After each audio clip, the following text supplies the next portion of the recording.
lan mooy dossier ArcelorMittal. Sénégal moo am feeram fii ci Falémé am benn société bu ñuy wax Kumba Ressources wala Kumba du Centre mu ñëw posé torlu ak Sénégal gouvernement Sénégal dem ba xam ne li mu torloog moom li mu siifeeg moom tuuti na mu gis ku fay lu ëpp loolu comme ni ngeen ko xamee état amul xarit intérêt la am muy état Sénégal bu Abdoulaye di jiite woon ku ñuy wax ArcelorMittal ak Mittal ñoom ñaar ñu feggoo muy société ArcelorMittal ñu ñëw wax ak Sénégal fay ko lu ëpp fuuf li Kumba fay nga xam ne su Sénégal nangoo li ko Arcelor fay dana fay Kumba ba desal denc waaye mu amoon leneen lu am solo looy li ñuy wax ligne ferroviaire war a dem ba fa nga xam ne tey mooy fer ba ca Falémé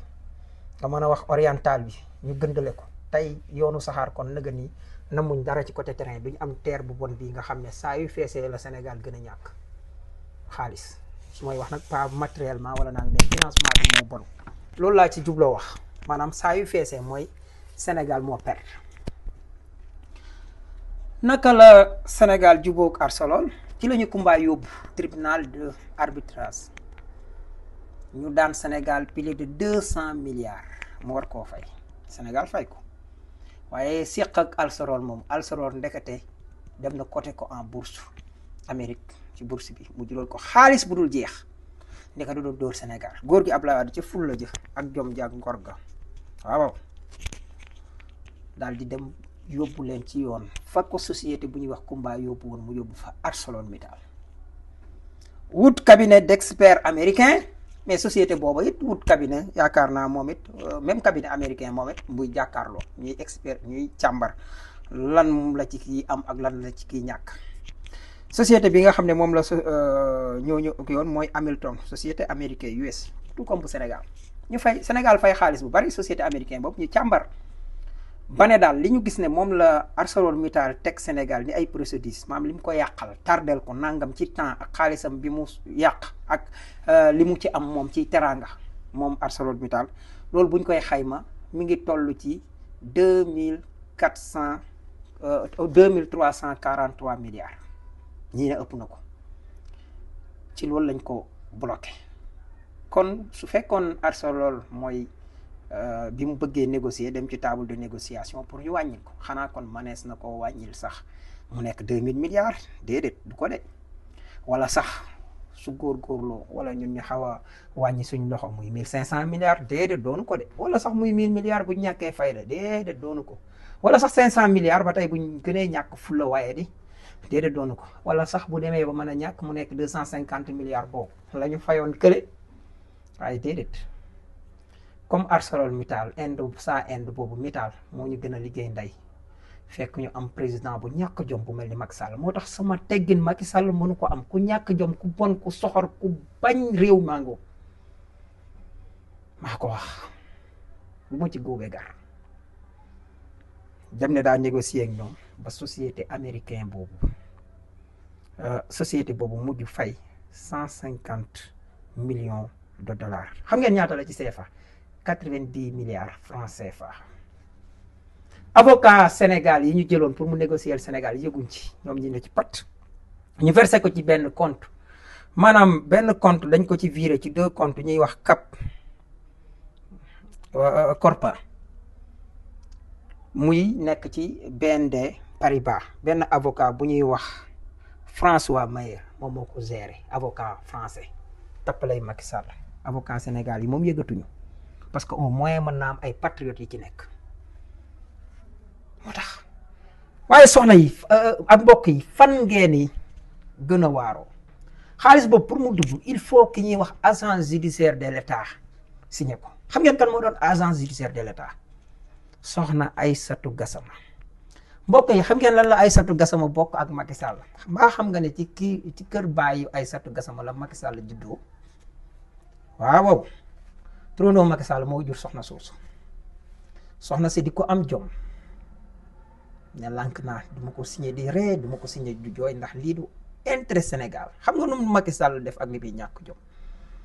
te bi fa soxna soosu tabb fa Antoine Félix ñàkk jom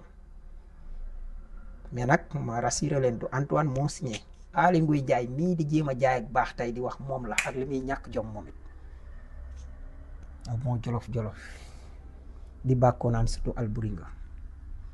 sa jom waru la woon a may même bu Macky Sall dee jaam yow nga dëggal sa bopp waaye defoo ko ñu dàq soxna Aïssatou Gassama mi bokk ak Macky Sall jege ak moom ñu tuddee ko baayam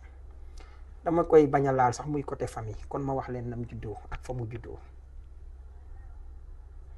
ndax yaayam ju baax jooju doonoon jàmbaar baay Macky Gassama moomu ngeen xam ne mooy baayu Aïssatou Gassama dafa considéré woon njabootu baayu Macky Sall comme njabootam def Macky Sall comme doomam soxna si da daan ayloo ci biir kër gi ni nga xamee ne noonu la ay soxnaam di jëlee njël kon kii woon nañ ko mais ñooñu ay gor lañ moo tax Macky Sall bi mu defee lii la def loolu mooy ngor moo tax jigéen ñi soxlawul ñu naan leen ay roy leen kii ak moo tax keroog bi ñuy màggal Maam Jaara Poroxaan ak ñeneen ñu naan na jigéen ma ne leen non jigéen ñi buñ bëggee roy am na fii ay Aïssatou Gassama ñooñu dañ leen a war a jàngale bañ xam leen niñ war a tuddee soxna Jaara tudd Mame Fawade Wele wala nangam am nañu de temps moderne ku ñu gën a jege muy say soxna Aïssatou Gassama dinaa leen dugalal photom ñu illustré ko kii ñëpp dañ ko war a xam mu bañ ñu teg lii mais est-ce que xam ngeen 90 milliards yi sax déclaré wu ñu dañ dañu 75 milliards la ñun loolu lañ ñu mujj wax ma ki yaa néeg yaa bon yaa soxor mbaam saxala tane cim réew au moins danañ ko sëf war 75 milliards yooyu 70 yaa dugg te gisuñu ko sax ci yenn yi pour li ñuy wax loi de finances rectificative lépp dugg fa lii la Macky Sall def moo tax dossier bi yàqal nañ ma nag parce que wax dëgg yàlla sama yaakaar tas na ndax keroog dégg ngeen ma ne bis bu gaa yi voté loi bi ca ngoon sa wala ca ëllëg sa muy lanceur d'alerte man dossier bi laa naroon a jël dugal boole ko nag ak firnde yu bëree ci jamono boobu ndax maa ngi toog mbir mi dañ ko yàgg mbapat dañoo fekkee lu bari bañ daan fekkee nag soxlawul woon ñuy fes comme ni ngeen ñu waxee moo tax gis nga président maa ngi la koy wax fii de li nga wax ñu def pression ci justice ñun waxuma la def pression ci justice ci yow la ñuy def pression yow président Diomaye maa la ko wax dossier yi moom ñii kulunaa yi non da nga jóg ci ñoom taxaw ci justice ñu jukki seeni mbir parce que bu bukki bu jawee waxambaane ca doxin wala te sa doxin mi ngi tax ñu di ñu yab Pastef ku koy yab rek justice a tax wala ay magistrat yu war a def seen liggéey wala yoonu war a dox liggéeyam te def ko moo tax nga yab ko ba muy ñu nag waa APR képp bu dee ci wàllu xel débat d'idées ñu duma leen su dee ci doole amuñ sens ñu fëdd leen ci justice lañ daan làqatu wala ñu làqatu ci les forces de l'ordre pour boole koog ñun suñ kaw lii nag dafa jot sëkk génneel ñu ay dossiers yi wala dossier Sosepa wala leneen naaw maanaam mënoo loo fi génneeti rek leneen la ñuy wax ñii gis nga maanaam dissoudre APR dafa jot sëkk waxuma ci nervi yeneen yi ñu waxuma ci même yeneen dossier Petro-Tim moom mi ngi ñëw comme ñàkk naa bi maa ngi ci bu Petro-Tim peut-être que sama doyen Clédor dana ma ko fi bàyyil dëgg yàlla parce que nag bi ma tegoon sama yaakaar jëpp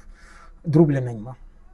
Libération nag maa ngi leen sant di leen gërëm parce que le vrai journal moom la parce que affaire yi du ay faral Pastef wala nangam wala non waxal li xew parce que ñun du ñu ay sàcc du ñu ay wuruj du ñu ay trian bu ab journal taxawee di wax li mu xew rek ñun on est satisfait parce que du ñu njuuj njaaj yoruñu régime mu njuuj njaaj yéen ngeen war di raser les murs bala may dégg ay nit naan ma non nangam ma dégg élément Bart keroog mu génne benn kii naan xooleen Saa Wolof moo fen ba fay sant yaa mën a fen élément Bart man fenuma bañ a fen moo tax sax ma fay te yàlla xam na ne amoon naa fu ma jàpp parce que la ma waxoon waa ji du loolu sax la Ousmane Sonko ko wax mais dañu ne bisub dee bu jotee ku dund doo gor te bu ma leen waxoon ne bu defee nangam ni ma dee néew ngeen di fekk man du ma fen maa gën seen baay seeni baay maa leen gën a dëggu soo ceddoo man jërëjëf